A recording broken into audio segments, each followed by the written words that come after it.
(2026년 1월 4일) 신년 감사 예배 우리 다 같이 하나님 앞에 드리도록 하겠습니다. 찬송가 586장 우리 다 같이 혁명적으로다가 아주 전심전력으로 부르도록 하겠습니다.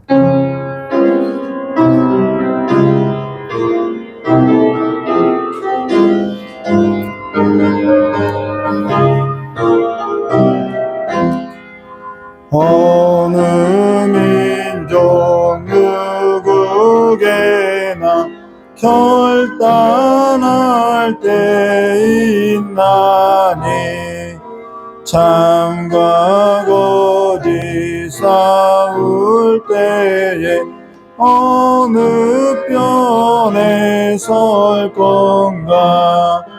주가 주신 새 목표가 우리의 배포이니 빛과 어둠 사이에서 선택하며 살리라. 고상하고 아름답다 진리편에 서느니 진리 위에 억압받고 명예에 이기러도 비겁한 자 물러서나 용감한 자 굳세게 낙심한 자 돌아오는 그날까지 서리라. 순교자의 빛을 따라 주의 뒤를 쫓아서 십자가를 등에 지고 암만 향해 가리라. 새 시대는 새 사명을 우리에게 주나니 진리 따라 사는 자를 천지나리 언제나 악이 비록 성하여도 진리 더욱 강하다. 진리 위하라 살아갈 때 어려움도 당하리. 우리 가는 그 앞길에 어두운 장막 덮쳐도 하나님이 함께 계셔 항상 지켜주시리. 우리 다 같이 사도신경 하심으로 신앙 고백 드리도록 하겠습니다. 전능하사 천지를 만드신 하나님 아버지를 내가 믿사오며 그 외아들 우리 주 예수 그리스도를 믿사오니 이는 성령으로 잉태하사 동정녀 마리아에서 나시고 본디오 빌라도에게 고난을 받으사 십자가에 못 박혀 주시고 장사한 지 사흘 만에 죽은 자 가운데서 다시 살아나시며 하늘에 오르사 전능하신 하나님 우편에 앉아 계시다가 저리로서 산자와 죽은 자를 심판하려 오시리라. 성령을 믿사오며 거룩한 공예와 성도와 서로 떠난 것과 죄를 사하신 것과 몸이 다해 사는 것과 영원히 사는 것을 믿사옵나이다. 아멘. 좋으신 하나님 아버지, 이 시간에 우리를 하나님의 형상 오직 그리스도의 형상으로서 빚어 만드사 우리가 더욱더 예수 닮는 삶이 될 수 있도록 복을 내려주시길 간절히 원하오며 기억하 계신 예수님의 이름으로 기도드리옵나이다. 우리 찬송가 516장 다 같이 부르신 후에 우리 박한나 전도사님 대표로 기도해 주시겠습니다. 찬송가 516장입니다.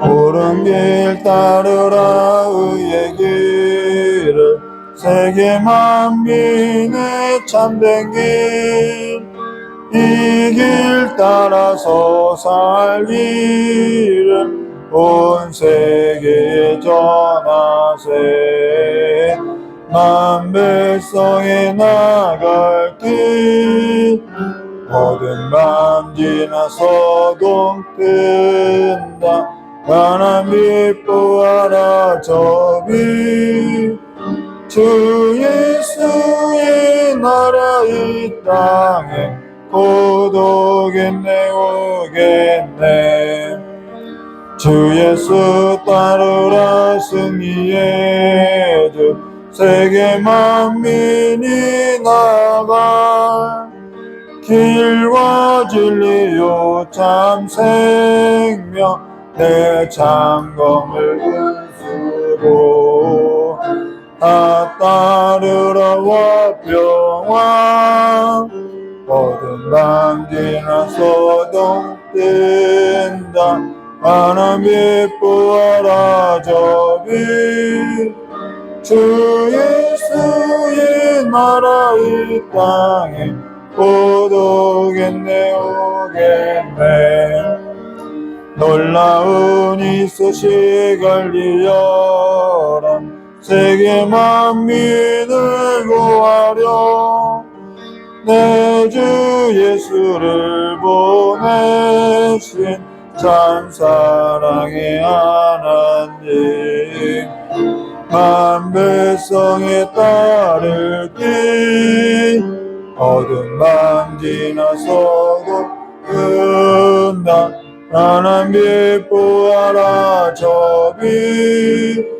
주 예수의 나라 이 땅에 곧 오겠네 오겠네 고난 길에 찌고 찾아온 길 만 백성을 구한 길 모두 나와서 믿으며 온 세상이 마침내 다 일리에 살겠네 어두운 밤 지나서 동뜬다 하나님 기뻐하라 저비 주 예수의 나라 이 땅에 곧 오겠네 오겠네 아멘. 우리 이 시간에 다 같이 기도하도록 하겠습니다. 네, 하나님 감사합니다. 오늘도 주님께서 이전에 저희를 인도하셔서 하나님의 예배와 하나님의 찬양을 드리게 하심에 감사합니다. 하나님 아버지, 오늘도 주님께서 하루를 살아갈 수 있게 저희를 아버지 눈뜨게 하시고 이전에 아버지 오시게 하심에 감사합니다. 하나님 아버지, 항상 저희가 삶을 살면서 하나님의 감사를 잊지 않고 주님의 감사를 항상 느끼면서 살아갈 수 있게 도와주시옵소서. 하나님 아버지, 하나님, 우리가 하나님 안에서 하나님의 자리에서 이렇게 하나님을 예배하게 하시며 하나님의 택감에 받은 우리 백성들이 하나님을 진심으로 예배할 수 있게 도와주시고 하나님을 말씀을 들었을 때 하나님께서 그 말씀에 우리가 살아 숨쉬는 것을 항상 느낄 수 있게 도와주시옵소서.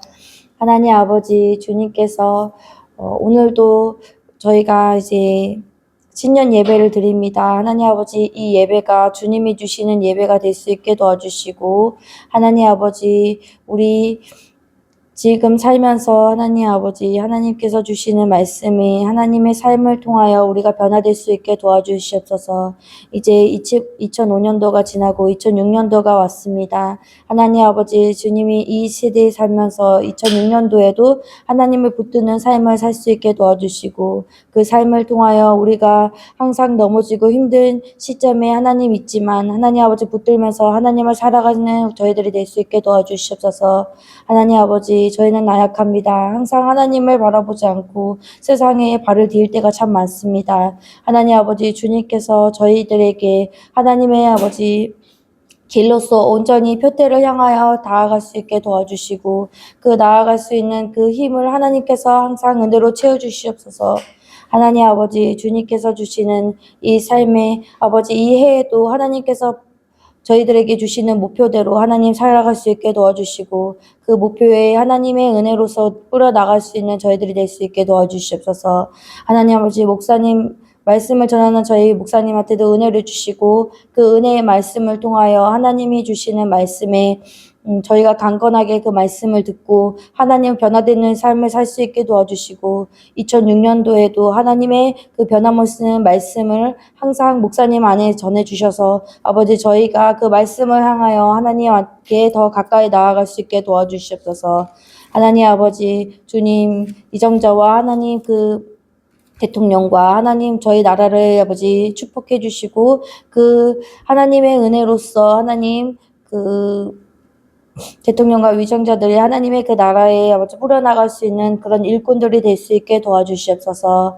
하나님 아버지, 각 나라에 어렵고 힘들고 아버지 저희 옆에 있는 북한과 하나님 아버지, 하나님을 믿고 싶어도 하나님의 떳떳하게 예배드리지 못하는 모든 백성들에게 하나님의 은혜를 더 부어주시고, 하나님의 삶을 통하여 그 사람들에게 하나님의 은혜가 더 충만할 수 있게 도와주시옵소서. 전쟁으로 힘들어하고 기근으로 힘들어하는 모든 백성들에게 하나님이 축복과 위로를 주시고 평안을 주시옵소서. 하나님 아버지, 주님께서 주시는 말씀을 통하여 이 예배를 아버지 유튜브나 하나님 안에서 아버지 영상으로 드리는 우리 백성들에게도 하나님의 동일한 은혜를 주시옵소서. 예수님 이름으로 기도드렸습니다. 아멘.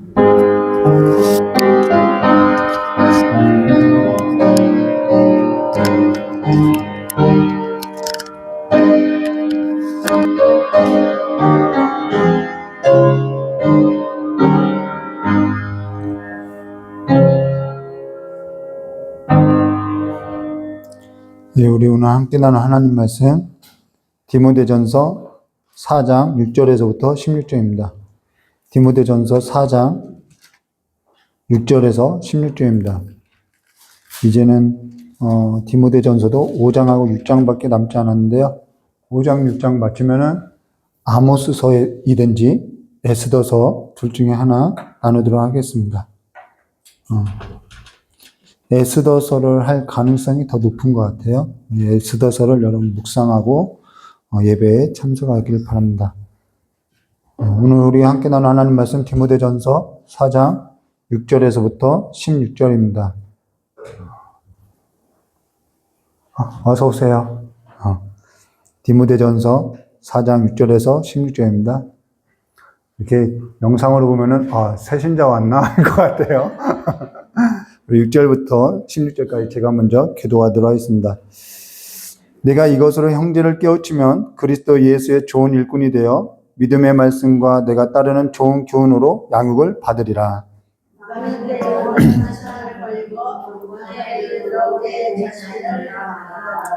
육체의 연단은 약간의 유익이 있으나 경건은 범사에 유익하니 금생과 내세에 약속이 있느니라.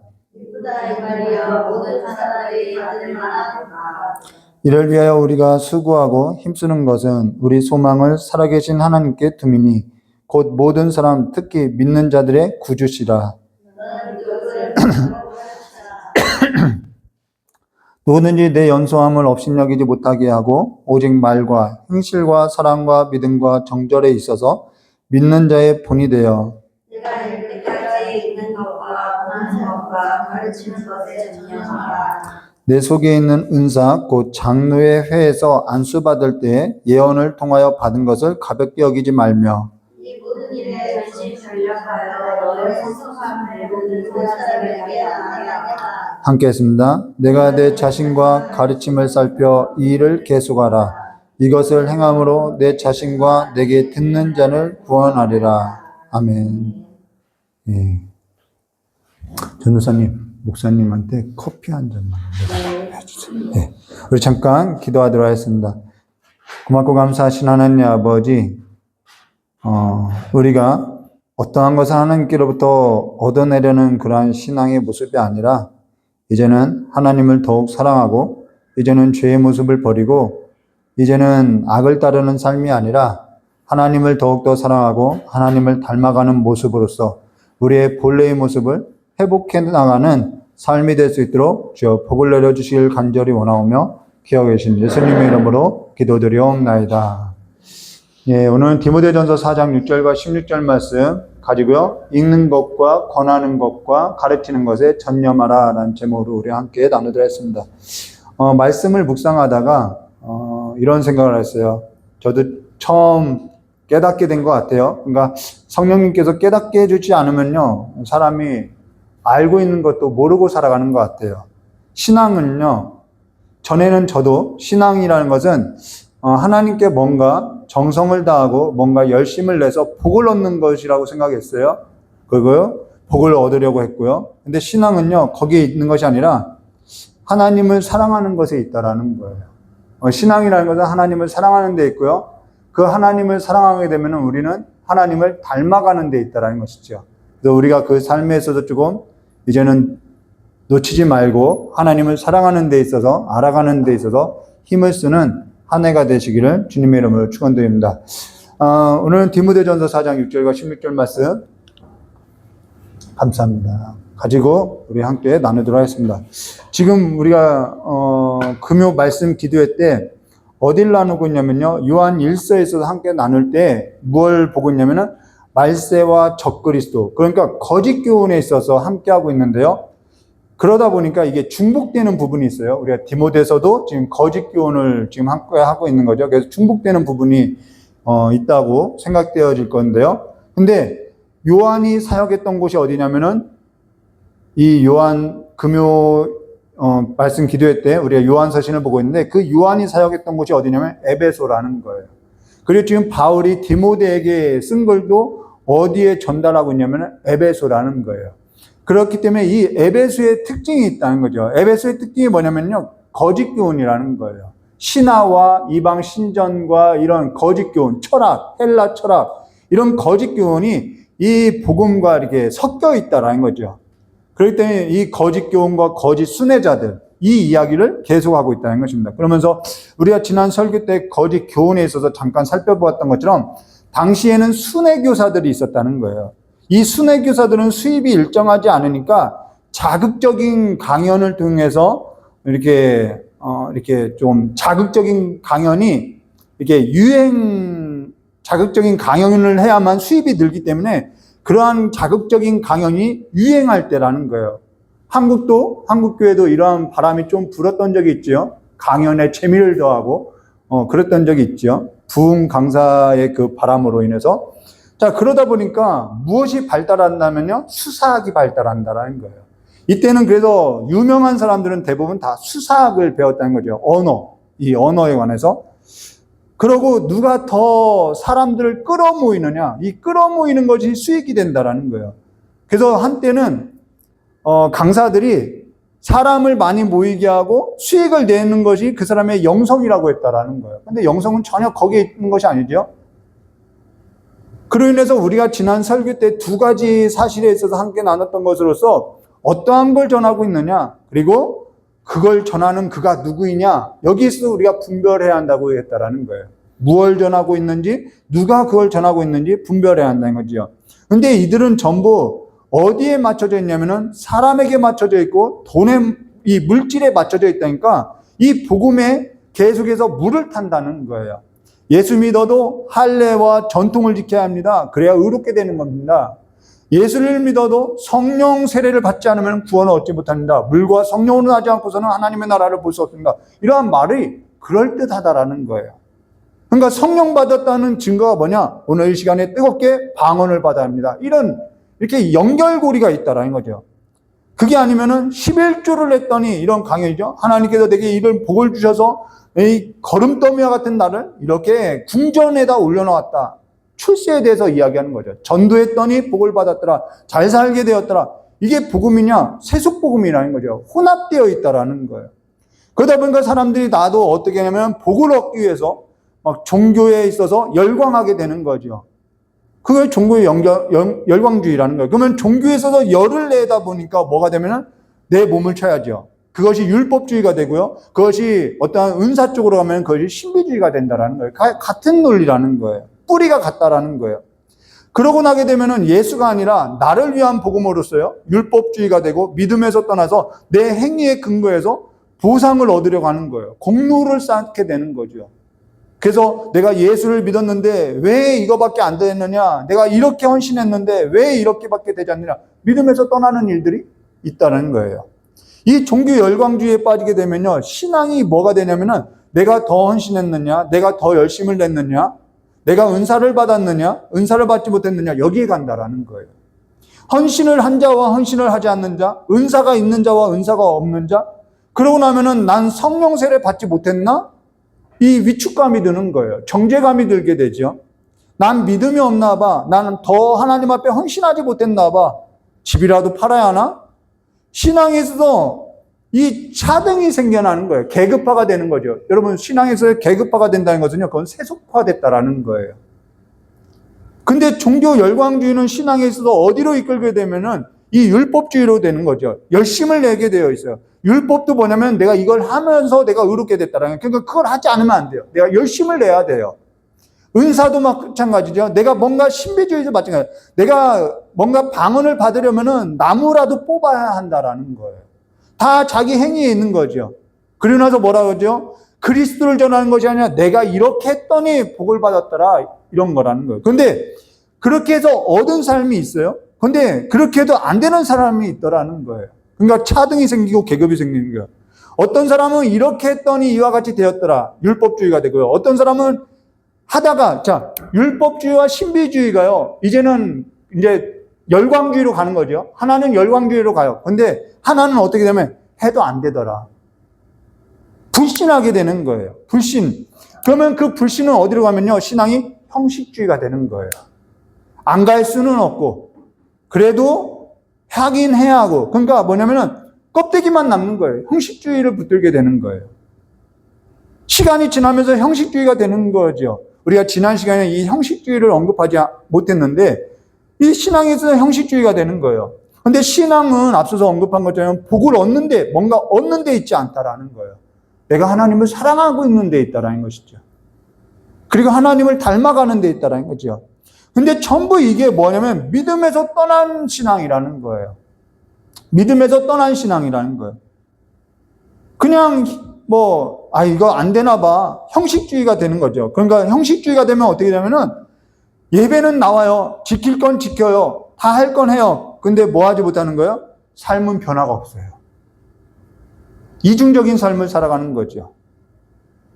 하나님과의 끈끈한 그 관계가 없는 거예요.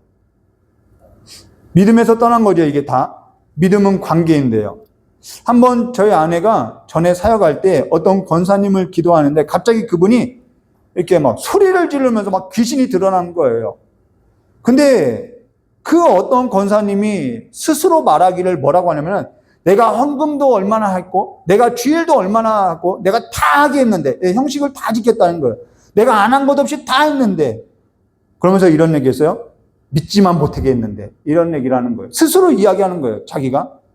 근데 그 권사님이 뭐라면 내가 다 하게 했는데 내가 믿지만 못하게 했다라고 이야기하는 거예요. 믿음에서 떠나게 하는 거죠. 오늘 우리가 예수를 믿는 것은요. 그가 우리를 구원했기 때문에 우리가 예수를 믿는다라는 거예요. 그러면은 예수님께서 우리를 어째서 구원했냐는 거죠. 예수님께서 우리를 왜 구원했죠? 우리가 그 구원하신 예수님을 믿고 있는데 그 예수님은 우리를 왜 구원했냐는 거예요. 그가 우리를 구원해서 우리가 믿고 있는데 그가 왜 구원했냐는 거죠. 믿게 하려고. 우리는 또 이렇게 반복해서 우리는 계속해서 질문과 답변을 하고 있는 거죠. 근데 그거는 우리를 하나님 안에서, 사랑 안에서 하나 되게 하려 함에 있다라는 거예요. 그리스도께서 우리를 그리스도 안에 둔 것은, 우리를 구원한 것은, 그리스도 안에 둔 것은 우리를 그리스도 안에서, 사랑 안에서 하나 되게 하려 함에 있다라는 거예요. 한 몸을 이루는 데 있다라는 거예요. 함께 지어져 감에 있다라는 거죠. 그리고 하나님을 닮아가는 데 있다라는 것입니다. 그리스도 안에서 함께 지어져 가는데 서로 모양이 같느냐? 서로 모양이 다 다르다라는 거예요. 우리가 보면 알 수 있죠. 외형만 보아도 이렇게 다른데 내면은 뭐 말할 것도 없겠죠. 한 뱃속에서 닮은 형제 자매도 외형이 같지 않아요. 다 다르다라는 거죠. 근데 그리스도 안에서 서로 다른 모양으로 지어져 간다는 것이 어떠한 의미냐면은, 간혹 이 시골에 가게 되면요, 다듬지 아니한 돌로서 담을 쌓는 걸 우리가 보게 돼요. 서로 모양이 다 달라요. 근데 하나의 담을 이루어가고 있는 걸 우리가 볼 수 있어요. 뭐 여러 모양의 돌들이 있죠. 굴러다니는 돌, 뭐 네모진 돌, 뭐 전부 막 이런 돌을 이렇게 보이는 거죠. 그리고 나서 또 건축을 하려면 축대를 쌓아요. 근데 그 축대도요, 다듬지 않은 그 돌로서 아주 네모 반듯하게 이렇게 각을 맞춰서 하나로 이루어가는 걸 우리가 볼 수 있다는 거예요.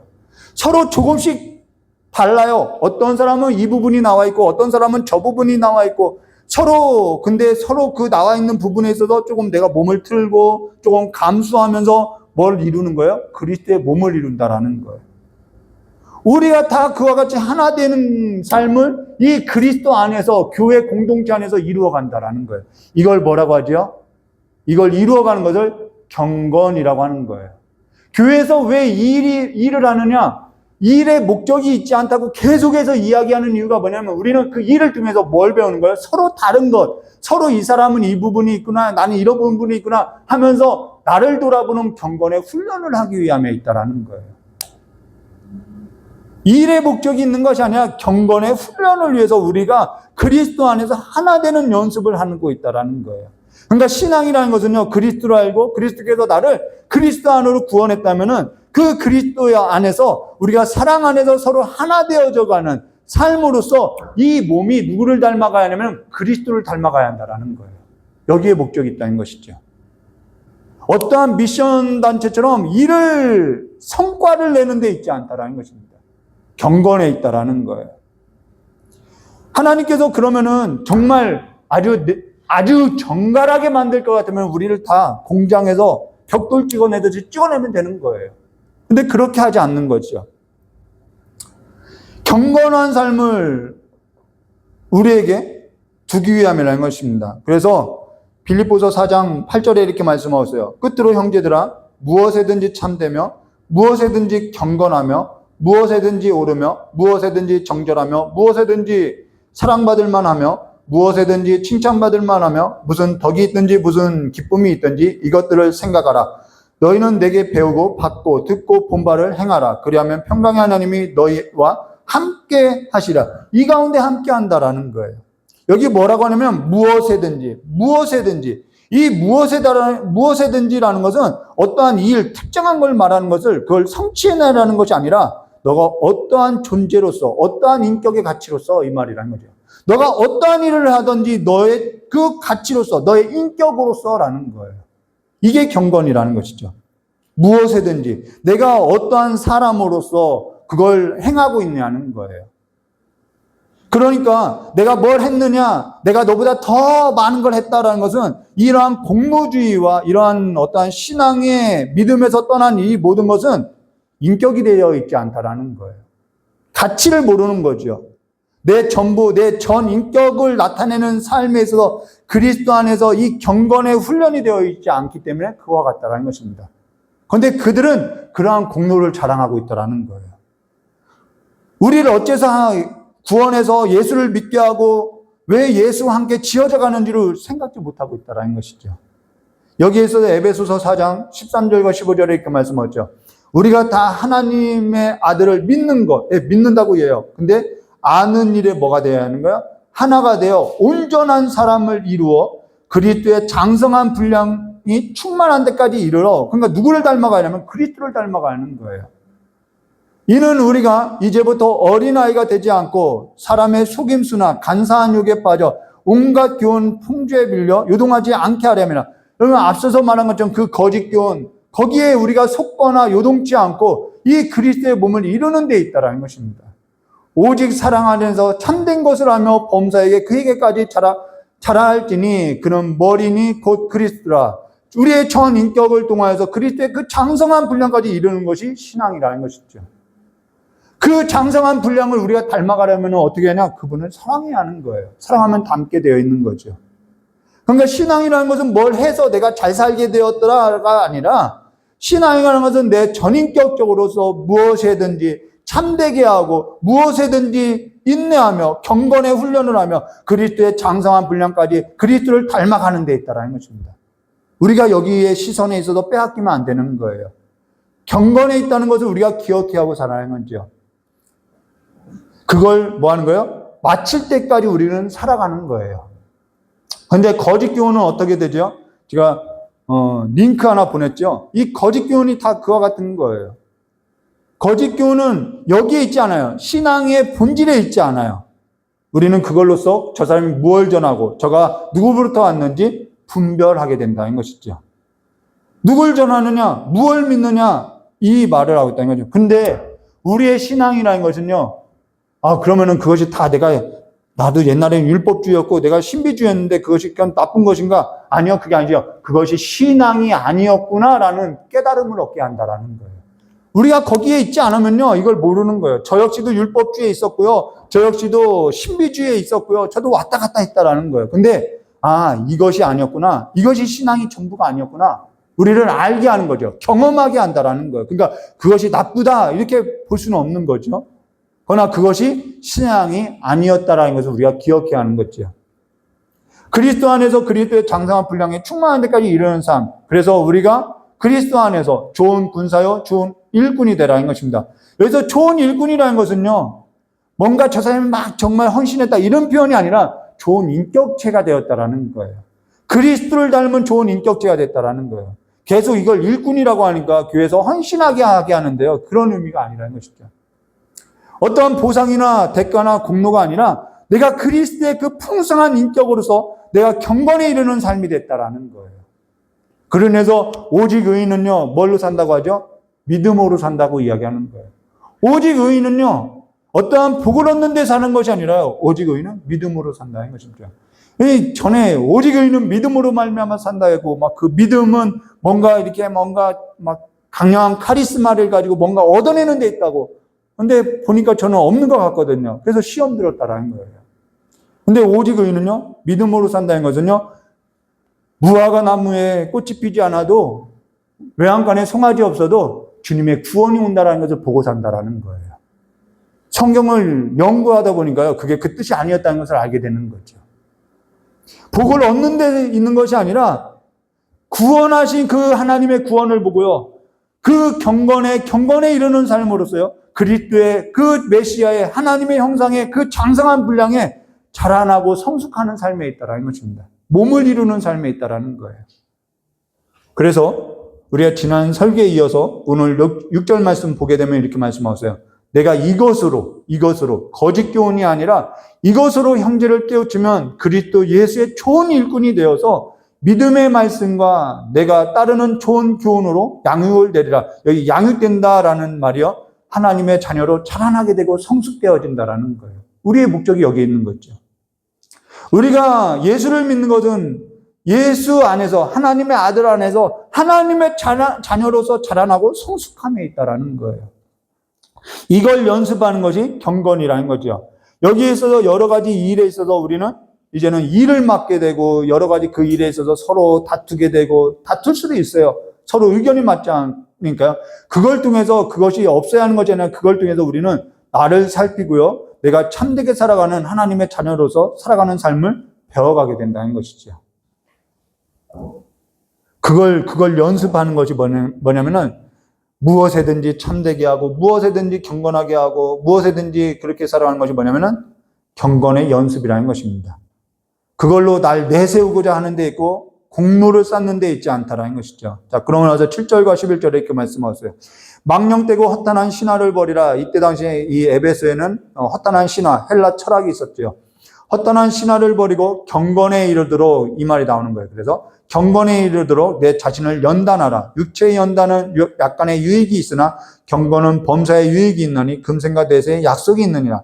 미쁘다 이 말이여 모든 사람들이 받을만 하도다. 이를 위하여 우리가 수고하고, 왜 수고하는지 알겠죠? 이를 위하여 우리가 수고하고 힘쓰는 것은 우리의 소망을 살아계신 하나님께 둠이니 곧 모든 사람이 특히 믿는 자들의 구주시라.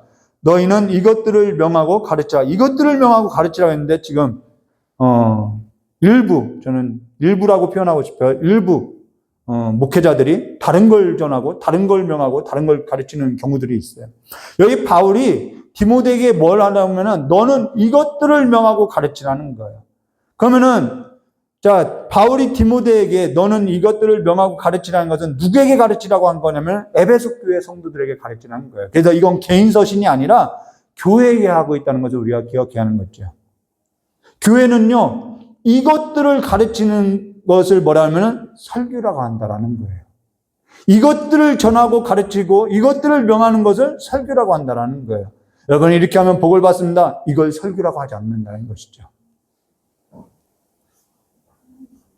그러니까 이건 디모데에게만 한 말이 아니라 또 에베소 교회 성도에게, 더 나아가 모든 교회에게 하고 있다는 거죠. 믿는 모든 자에게 하고 있는 말이라는 거예요. 오늘 우리가 개인의 신앙에 있어서 요즘 개인주의로 인해서 신앙에 있어도 개인주의로 이야기하고 있는데요. 신앙은요, 결코 개인주의가 될 수 없다라는 거예요. 혼자 할 수 있는 것이 아니라는 거예요. 어찌 혼자 할 수 없느냐? 앞서도 계속 설명했죠. 머리가 된 그리스도께서 자기 안에서 한 몸을 이루려고 하고 있다라는 거예요. 이 안에서 경건에 이르는 훈련을 하고 있다는 거예요. 근데 나 혼자서 어떻게 경건을 훈련할 수 있냐는 거예요. 혼자 형식교로서 말씀을 지키고 혼자 기도하고 혼자 찬양 부르고 혼자 가정에서 예배는 드릴 수 있어도요, 경건의 연습은 될 수 없다라는 거예요. 무엇을 이루고자 하냐면 서로 각자의 모양대로 불러서 서로의 전 인격에 있어서, 여러분 혼자 하면요 인격이 달라지지 않아요. 경건에 이르도록 한 몸을 이루도록 지어져 간다는 것입니다. 여기에 있어서 상처가 날 수 있죠. 그 상처를 누구에게 또 가져가냐면 그리스도 앞에 가져가는 거예요. 여기에 있어서 무엇을 연습하면 경건에 이르는 삶에서 전인격적으로서 그리스도에 있어서 그 장성한 분량에 자라나는 삶에 있어서 우리가 훈련되어져야 한다는 거죠. 그러니까 시험 받을 수도 있어요. 그러니까 이거는 개인 신앙에 있어서 이룰 수 있는 일이 아니라는 것입니다. 다듬어진 돌이 아니라 다듬어지지 않은 돌로서 축대를 쌓고요, 이 몸을 이루는 삶이라는 거예요. 앞서서 언급한 것처럼 그냥 벽돌 찍어내듯이 찍어낸 삶이 아니라는 것이죠. 그래서 때로는 내가 이런 모양의 돌이야. 근데 하나님께서는 이런 모양의 돌을 눕혀놓지 않고 이런 모양으로 세워놓을 수도 있더라는 거죠. 얼마나 힘들겠어요? 이러한 삶을 살아야 하니까요. 나는 이런 모양으로서 이렇게 살고 싶은데 하나님은 한 몸을 이루기 위해서는 너가 이렇게 여기 한 모퉁이에 서 있어야 돼 하니까 괴로운 거죠. 그 괴로움을 견뎌내고 무엇에든지 참을 때 우리는 경건하게 되는 거죠. 공장 찍어내듯이 찔러내는 건 아니에요. 그건 공산주의죠. 그래서 정말 보면은 어디 굴러다니다가 부딪힐 만한 그런 돌 같은 존재라는 거예요, 우리가. 근데 그거를 어디다 갖다 놓았냐면 성전에다 갖다 놓더라는 거죠.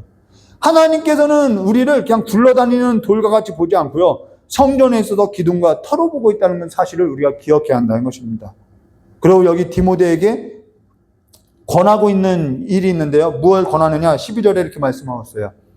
누구든지 내 연소함을 업신여기지 못하게 하고 오직 말과 행실과 사랑과 믿음과 정절에 있어서 믿는 자의 본이 되어, 여기 누구든지 내 연소함을 업신여기지 못하게 하고 할 때 이 디모데는 대략 나이가 20대 아니면 30대 초반으로 굉장히 어린 나이에 담임을 하고 있다는 거죠. 젊었다는 거예요. 근데 여기도 뭐라고 하냐면 오직 말과 행실과 사랑과 믿음과 정절, 이 전부 인격과 관련된 이야기라는 거예요. 그러면 하나님께서는 인격이 나쁜 사람을 쓰지 않느냐? 사실 목회하기 전에요, 목회를 하면서 인격이 훈련되는 분들이 있어요. 근데 그걸 가지고 이제 막 화를 내는 목회자들이 있죠. 저 성도가 하면서 화를 내는 분이 있어요. 근데 목회를 하기 전에요, 인격은 어느 정도 훈련되어져야 하는 거예요. 하나님 앞에서 다듬어진 삶이 있어야 하는 거죠. 간혹 인격이 훈련되지 않아서요, 성도가 어려움을 겪는 일들이 있어요. 간혹 목회자가 설교에서도 이 목회자, 어떤 목회자의 설교를 듣게 되면요, 정말 이 교양 있게 설교를 하는 것을 볼 수 있는데요. 근데 삶에 있어서 훈련이 적은, 훈련되어 있지 않은 것을 또 이렇게 보게 되는 거죠. 그리고 또 인격에서 훈련되어 있지 아니하는 것을 또 우리 목회자의 모습을 통해서 보고 있죠.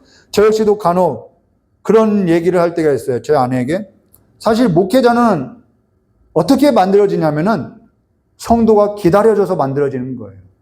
성도가 기다려줘서 목회자가 만들어지는 거지, 이 목회자가 잘나서 만들어지는 것이 아니에요. 저 역시도 처음에 개척할 때, 설교할 때, 여기 두 분의 권사님들이 함께 들어서 알겠지만은 소리 지르고 몇 시간, 1시간 반, 2시간 이렇게 설교하고 왜 못 알아듣냐고 하고 이런 모습들이 있었던 거죠. 근데 누가 기다려주냐면은 그렇게 무식한 자를요, 성도들이 기다려줘서 목회자로 만들어지는 거죠.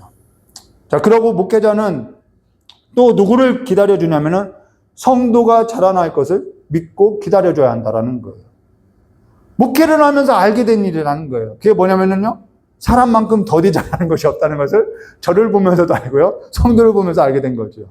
저희 딸이 어릴 때 빨리 자라났으면 좋겠다는 생각을 했어요. 저가 먹는 음식을 좀 같이 먹었으면 했다는 거죠. 그래서 저희 아내에게 얘는 언제 먹을 수 있어? 얘는 언제 먹을 수 있어? 계속 그런 얘기를 했던 거죠. 근데 부모라는 것은요, 전 인격을 가운데 기다려줘야 한다라는 거예요. 그걸 인정하고, 그래서 경건의 훈련이 있어야 하는 거죠.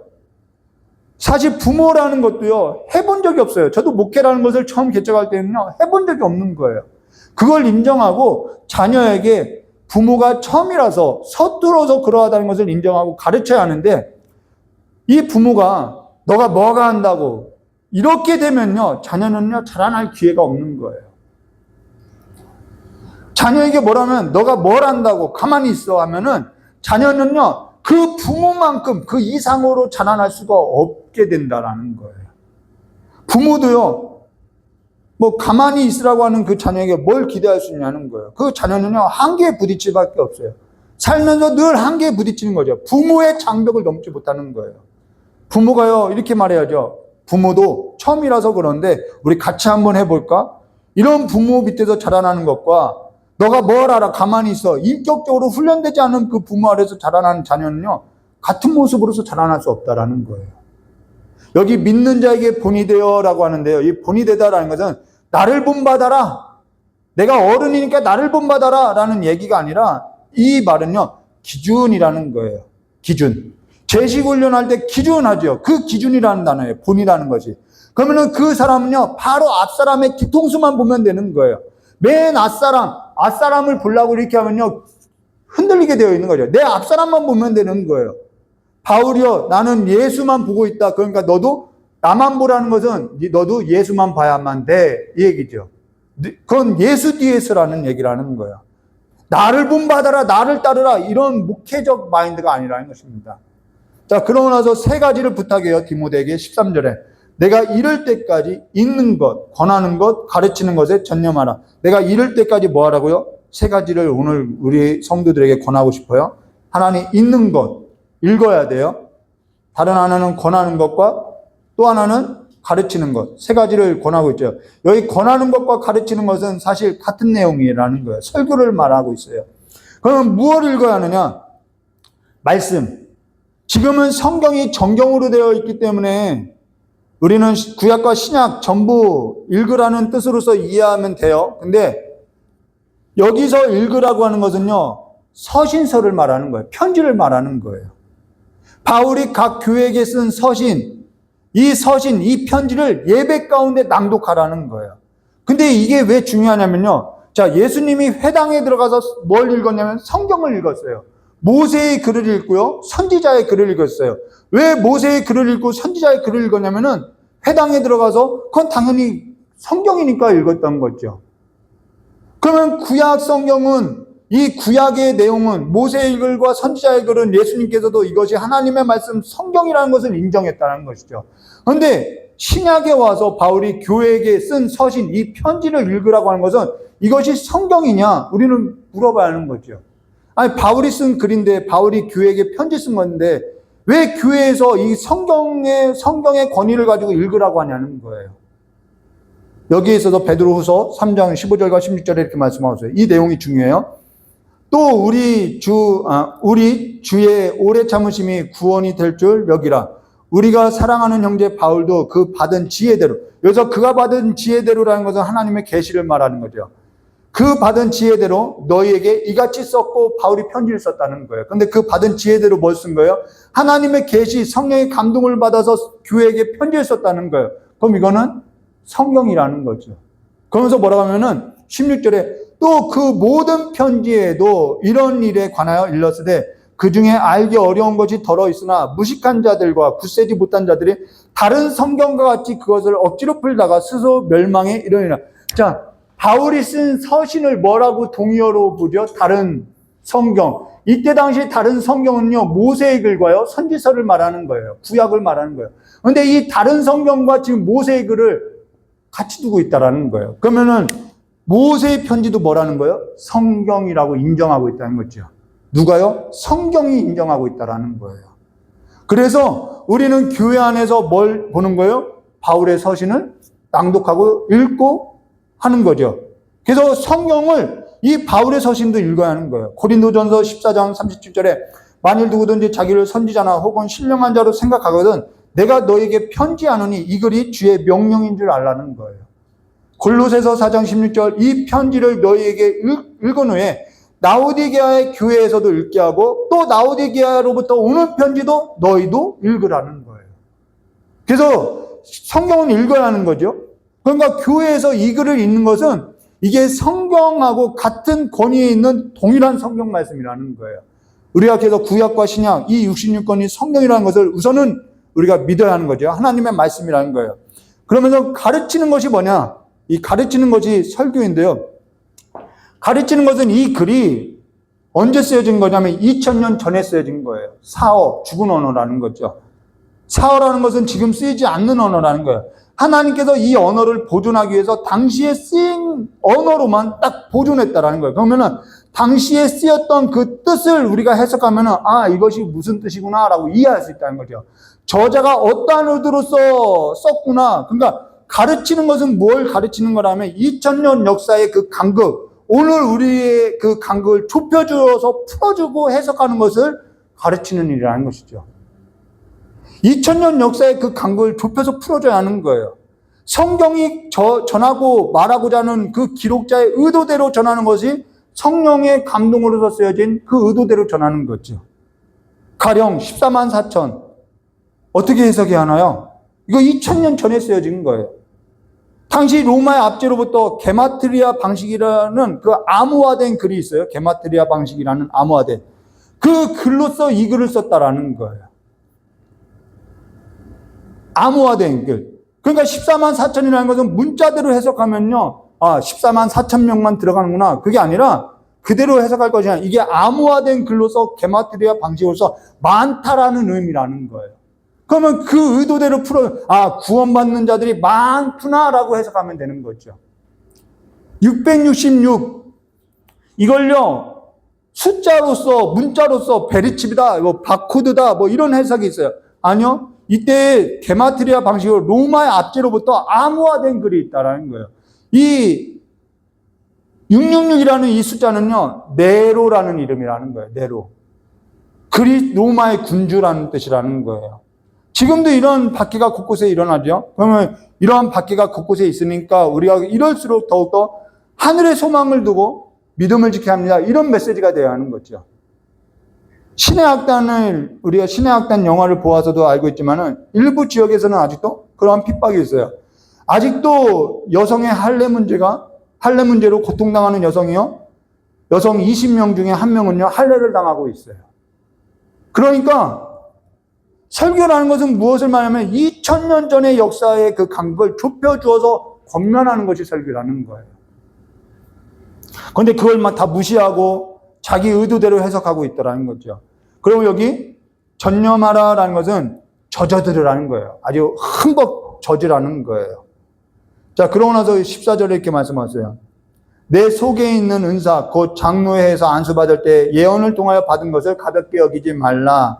여기 내게 속에 있는 은사, 이 카리스마라는 단어죠. 우린 여기에서 좀 오해를 벗어낼 필요가 있어요. 이 은사주의로 인해서 이 카리스마라는 것이 굉장히 강렬한 어떤 이 힘으로서 생각하고 있는데요. 앞서서 설명한 것처럼 맞아요. 뭐 그런 의미로 있지만은 이 카리스마라는 단어는요, 당시에 어떻게 쓰냐면 전인격적인 것을 말하는 거예요. 온유하고 겸손하고 오직 말과 행실과 사랑과 믿음과 정절이 이와 같은 모습이 카리스마라는 거예요. 그 안에 담겨져 있는 것이 뭐라는 거예요? 은사라는 거예요. 인격 안에 다듬어져, 인격 안에 이 카리스마가 담겨져 있는 거죠. 여기서의 은사는 이 바울이 디모데에게 했던 이 은사는요, 가르치는 은사를 말하는 거예요. 그래서 그 가르치는 은사가 있어요, 디모데에게. 근데 이 가르치는 은사가 오직 말과 행실과 믿음과 사랑이 없다면은 이게 드러나겠냐는 거예요. 그리스도의 아름다운 모습으로서요. 그래서 은사가, 가르치는 은사가 더 잘 드러나기 위해서는 이러한 것이 성숙되어야 하고 성장되어야 한다는 것이죠.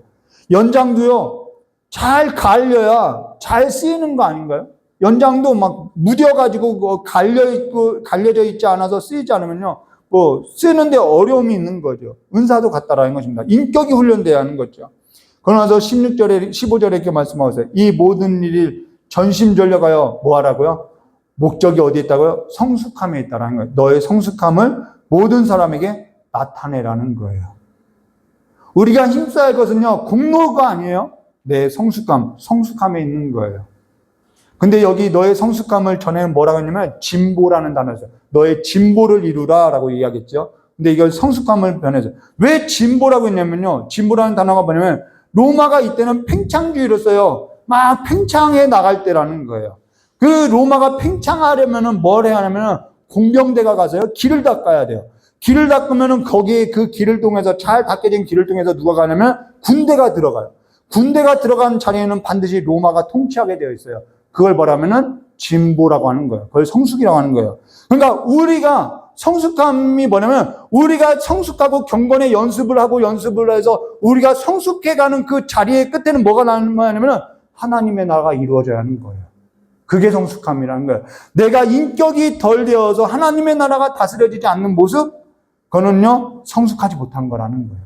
내 삶의 자리의 끝은 반드시 뭐가 이루어지냐면 하나님의 통치가 이루어지는 거예요. 그리스도의 통치가 이루어지는 거죠.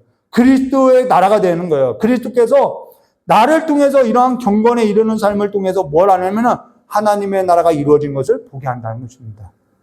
창조 때 복을 주셔서 생육하고 번성하여 충만하라, 땅을 정복하라, 땅을 다스리라. 그 복이라는 것은요, 내 삶을 통해서 하나님의 나라가 이루어진다는 것이죠. 16절 말씀입니다. 그로 인해서 내가 내 자신과 가르침을 살펴 이 일을 계속하라. 이것을 행함으로 내 자신과 내게 듣는 자가 구원을 얻으리라. 내 삶을 살펴야 하고요. 또 내가 내 삶을 살필 때 다른 누군가에도 구원을 얻는 삶으로서 서게 된다는 것입니다. 그걸 뭐라고 하죠? 하나님의 나라가 이루어졌다는 거예요. 지금 우리가 양육을 하고 있죠. 그리스도의 몸으로서 자라나게 하고자 양육을 하고 있는 거예요. 그럼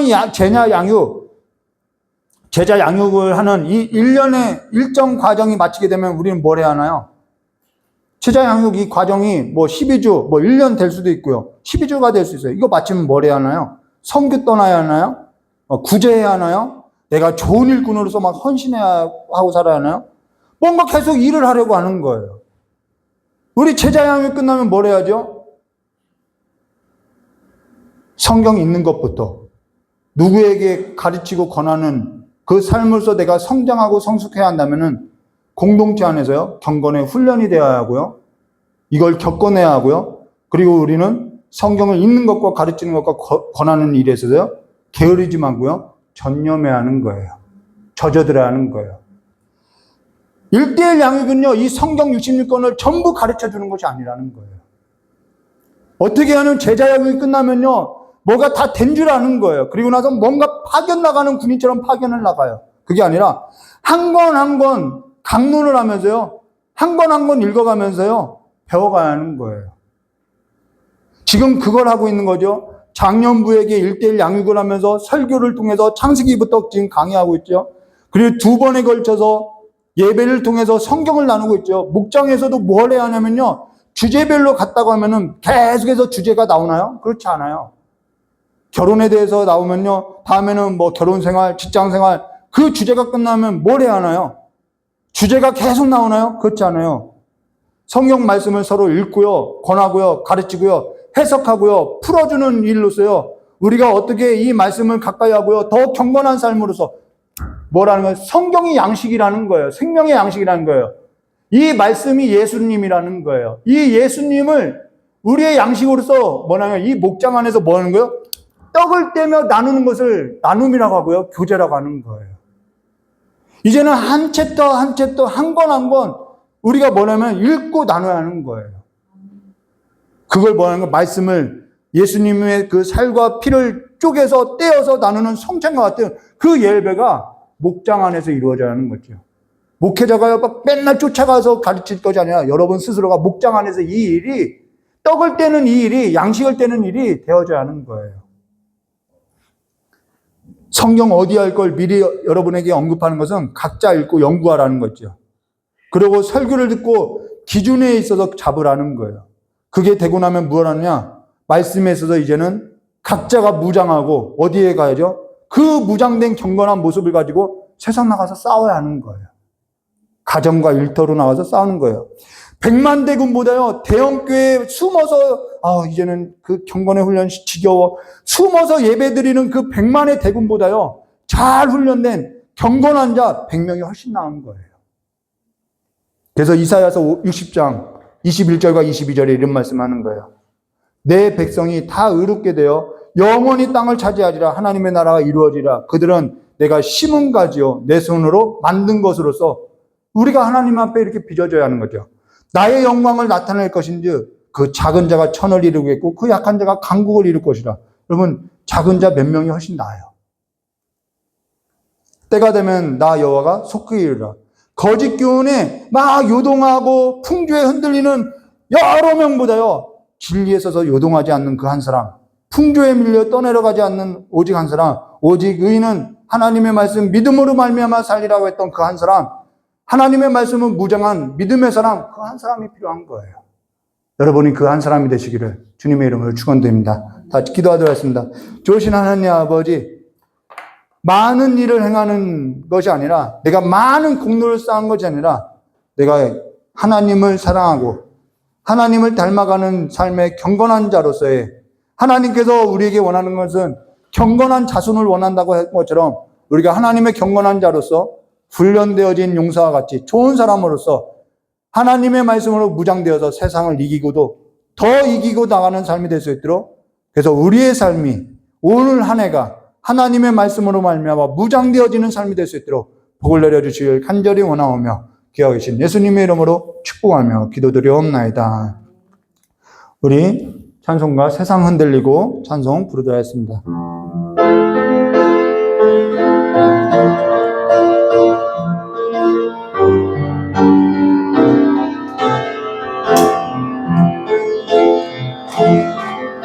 세상 흔들리고 사람들은 변하여도 나는 주를 섬기리.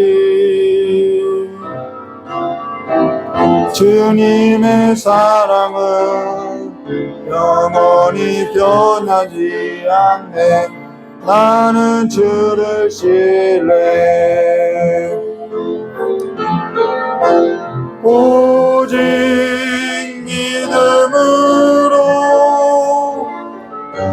믿음으로 내가 살리라. 오직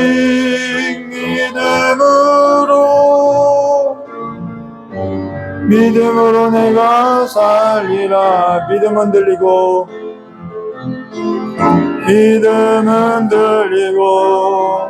사람들 주를 떠나고 나는 주를 섬기리. 주님의 나라는 영원히 쇠하지 않네. 나는 주를 신뢰해. 오직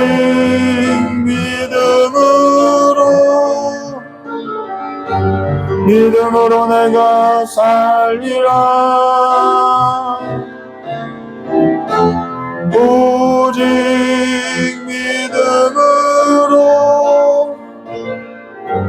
믿음으로 내가 살리라. 오직 의인은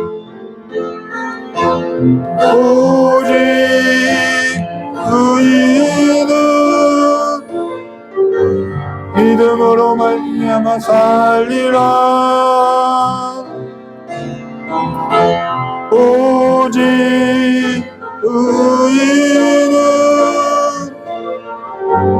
믿음으로 말미암아 살리라.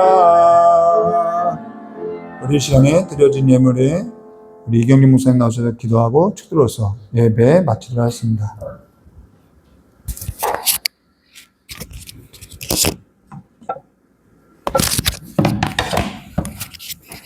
네, 새해가 밝았습니다. 새해에도 더 하나님 닮아가는 일에 힘쓰는 저와 여러분이 되시기를 주님의 이름으로 축복합니다. 네, 예배 후에 공동회의 하도록 하겠습니다. 드려진 예물 위에 기도하고 축도로 예배 마치겠습니다. 하나님 아버지 감사합니다. 신년 첫 주를 맞이하여 하나님 앞에 새해 소망을 담아 하나님 앞에 감사의 예물을 드립니다. 주님, 한 해를 주님 앞에 맡깁니다. 지금까지 인도하신 그 하나님의 은혜가 우리 귀한 성도들의 삶 가운데 풍성한 한 해가 되게 하여 주옵소서. 그래서 하나님, 주님께서 내 인생 가운데 새 일을 행하셨다고 이 해가 다 지나간 후에 고백할 수 있는 아버지 은혜와 복된 한 해가 되도록 우리 귀한 성도들을 축복하여 주시기를 간절히 원합니다. 하나님 아버지, 우리 귀한 권사님들 아버지 노년에 더욱더 영육간에 강건하게 하여 주시옵시고, 아버지 저들이 말씀을 읽을 때 또 하나님 아버지 입을 열어 또 마음으로 기도하는 그 모든 기도와 아버지 앞에 드리는 그 모든 것들이 이제는 이 땅 가운데서 아름답게 열매 맺는 것을 보는 은혜가 우리 귀한 권사님들의 삶 가운데 임하도록 주님 축복하여 주시옵소서. 아버지, 청년들과 어린아이들이 있습니다. 하나님 아버지, 세상에 타협하지 않고 세상에 물들지 않고 하나님이 주신 지혜와 하나님의 능력으로 세상을 담대하게 이기며 살아가는 자들 될 수 있도록 두 손 들어 축복하여 주시옵소서. 하나님 아버지, 예물을 드리고 또 여러 가지 모양으로 성전을 위해 수고하고 헌신한 손길들이 있습니다. 하나님, 동일한 은혜로 채워주시되 하늘의 신령한 복과 땅의 기름진 복을 함께하여 주셔서 항상 우리의 삶이 여호와 이레의 삶이 되도록 주님 두 손 들어 축복하여 주시기를 간절히 원하오며 거룩하고 존귀하신 예수 그리스도의 이름으로 감사하며 축복하며 기도드리옵나이다. 아멘. 이제는 우리 주 예수 그리스도의 은혜와 하나님 아버지의 넓고 크신 사랑과 성령 하나님의 내주 감화 감동 교통하심의 역사가 오늘 신년 첫 주를 하나님 앞에 드리며 하나님을 예배하고 살기로 결단한 우리 귀한 모든 성도들의 머리 위에, 자녀와 자손들 위에 손으로 생업의 위에와 또한 이 시간에도 복음을 들고 나간 하나님 아버지 모든 선교지와 선교사님들과 그들의 가정과 사역 위에, 또한 이 시간에도 전쟁과 기근과 또한 신앙의 환난과 핍박으로 인하여 하나님 앞에 부르짖으며 애타는 심정으로 주의 이름을 부르는 모든 자들 위해 이제로부터 영원토록 함께 하시기를 간절히 축원하옵나이다. 아멘.